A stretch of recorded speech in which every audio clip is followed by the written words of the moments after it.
It all started with a cracked tablet. September 9th, 2021.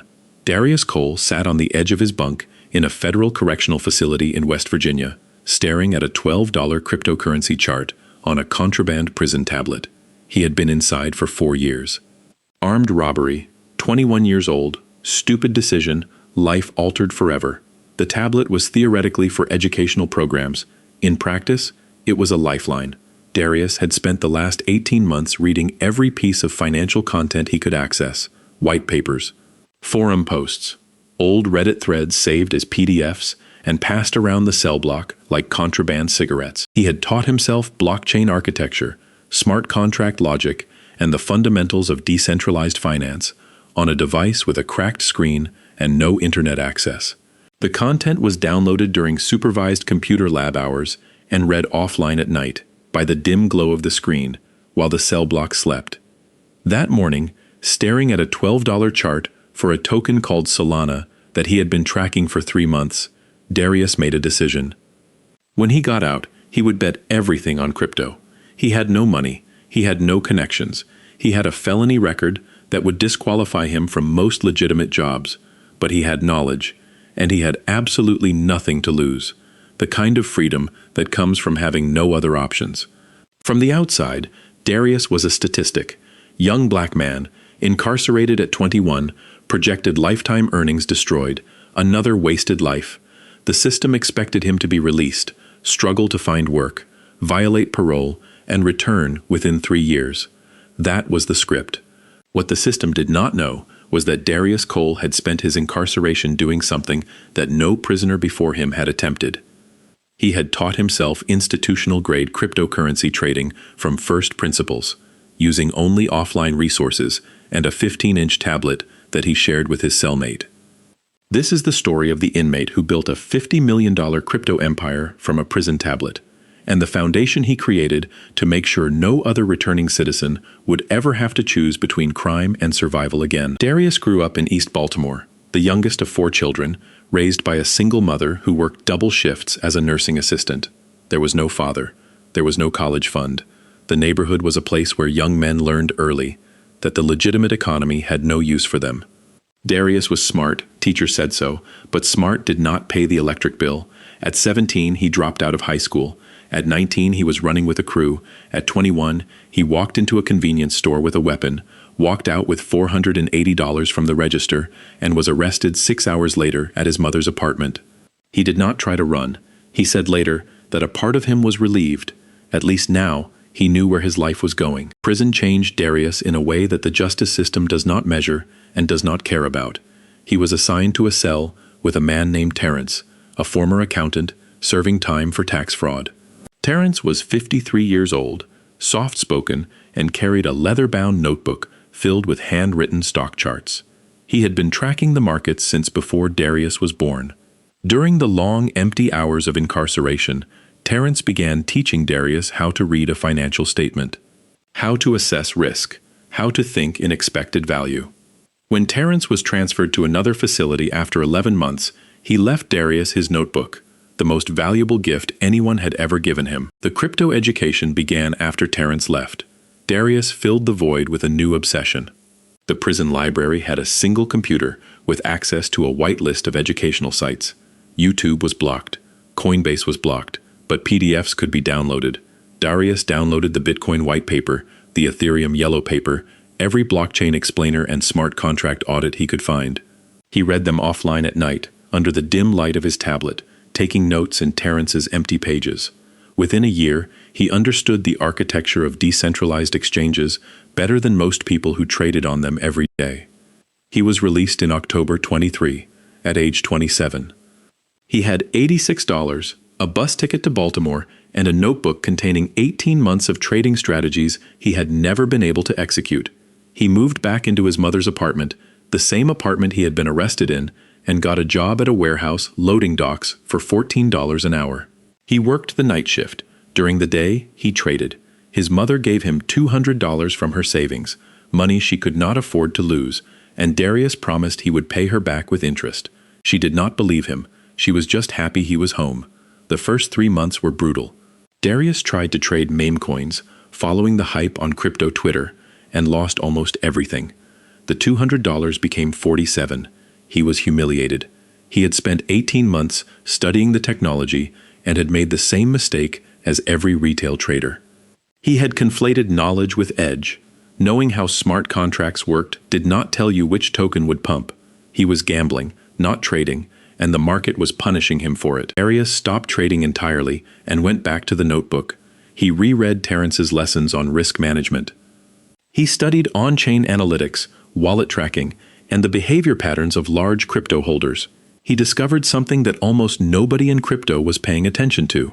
When new tokens launched on decentralized exchanges, the initial liquidity providers often withdrew their capital during the first major sell-off, creating a temporary supply shock. If you could identify tokens where the liquidity providers were weak hands, you could enter after the sell-off and ride the recovery as new liquidity entered. It was a simple pattern, but it required obsessive on-chain monitoring and a level of patience that most crypto traders lacked. Darius had both. The patience had been forced on him by 4 years in a cell where time was the only thing he owned. The obsession was just his personality. He could watch a single wallet address for 3 weeks, waiting for the exact moment its owner capitulated, and feel no impulse to act early. In prison, you learn that waiting is not passive. Waiting is the most active thing you can do. He deposited $47 back into his wallet and started over. This time he did not chase pumps. He waited for liquidity events, the specific pattern he had identified, and executed with mechanical precision. The first month, he turned $47 into $400. The second month, $400 into $2,800. By the sixth month, his account had crossed $100,000. Darius paid off his mother's mortgage. She cried for the second time that year, but this time, the tears were different. The big moment came in March 24. A new Layer 2 blockchain was launching its token through an airdrop. Darius had been tracking the project's developer wallets, liquidity deployments, and community sentiment for weeks. He noticed that several large liquidity providers had signaled their intention to exit immediately after the token launched, a classic weak hand pattern. He prepared a position. When the token launched and the initial sell-off began, Darius deployed 70% of his capital across 3 separate wallets.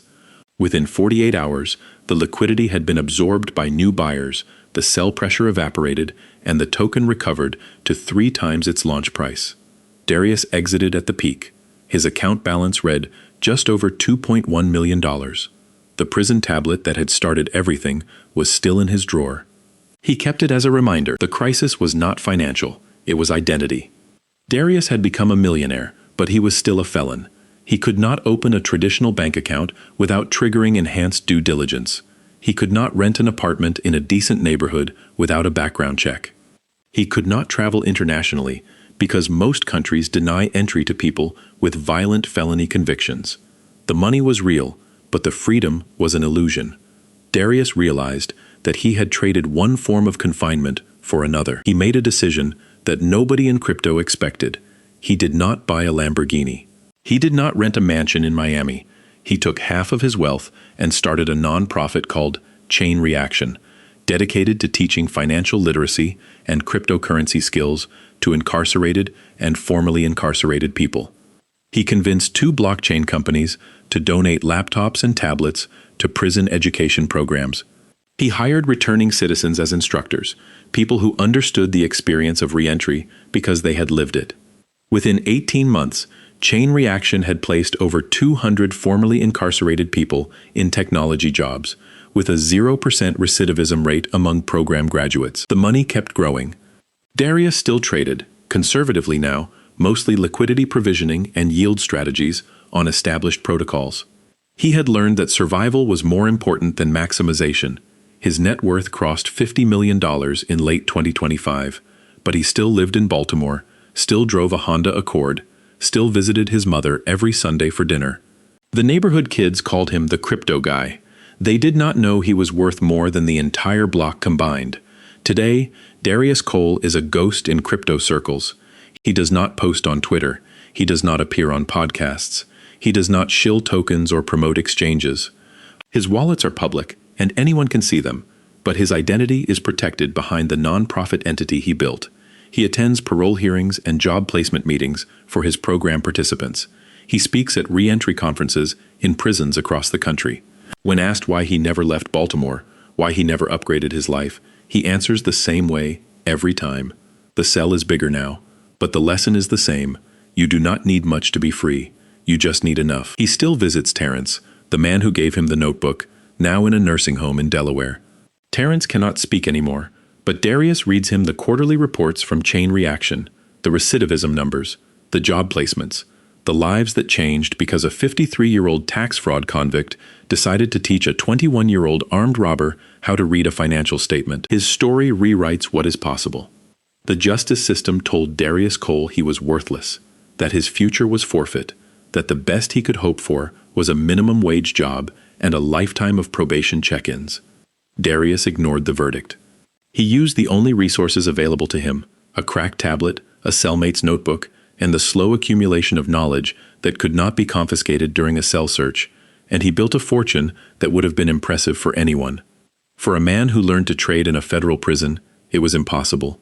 And the most impossible part of all is that he did not do it for himself. He did it so that the next person coming home from a cell would not have to choose between crime and survival, because he had learned, in the hardest possible way, that the difference between a criminal and an entrepreneur is often nothing more than access. Access to education, access to capital, access to a system that believes you are capable of more than your worst mistake.